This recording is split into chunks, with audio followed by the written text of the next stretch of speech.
The question of the meaning of Jesus' death has echoed up and down the centuries. Very recently, of course, with Mel Gibson's movie, it's on the minds of a lot of people. Why did Jesus have to go through this terrible ordeal? What's the meaning of his death?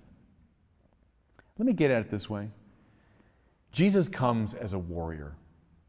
C.S. Lewis said he came the way he did, a little baby born in a distant outpost of the Roman Empire, because he was being snuck clandestinely behind enemy lines.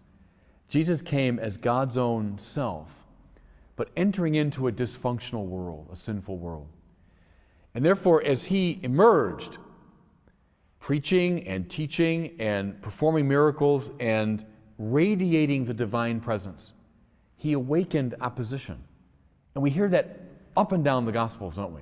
From the very beginning, he's opposed. Herod tries to stamp him out, and he has to go into exile. From the minute he appears in the public scene, some cheer, others are opposed to him. It comes to its climax, of course, in the Passion. When you read these great Passion narratives in the Gospels, it's as though all forms of human sin and dysfunction come to meet him. We hear, for example, of the explicit betrayal of Judas, that you would turn your back on your friend and your mentor. But you also see the more subtle forms of resistance and denial. So when Peter denies that he even knows him, when the other disciples fall asleep at his moment of truth, that sloth in the presence of the good. You also see the great disorder and injustice of the Sanhedrin.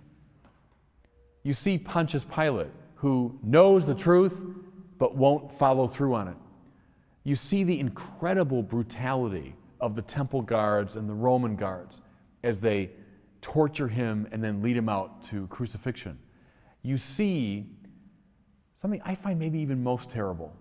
Those who would mock him even as he hangs dying on this instrument of torture.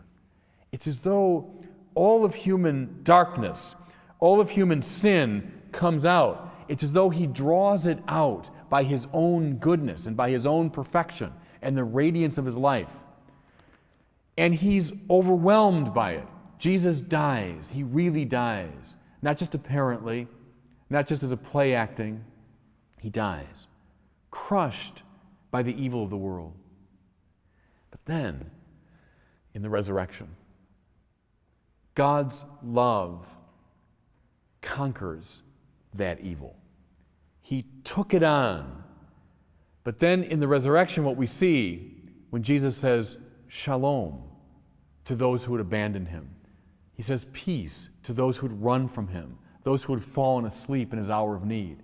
When he says Shalom, it signals that God's love and forgiveness can swallow up all the sin of the world.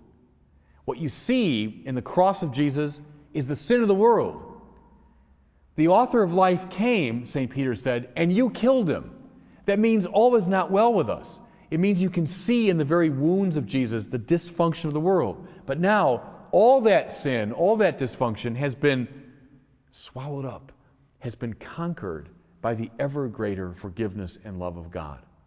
And that's why in Romans, Paul can say, I'm certain that neither death nor life, nor angels, nor principalities, nor height, nor depth, nor any other power can separate us from the love of God. Paul knows it because we killed God. We threw all the dysfunction of the world at God, and God still loves us. God can swallow that up in his forgiveness. That's Christianity. And that's why the cross of Jesus was necessary. That's why the cross of Jesus saves us. That's why we hold it up on Good Friday and we say, there's the cross on which hung the salvation of the world, right? We know that we're saved. We are saved precisely through that terrible cross.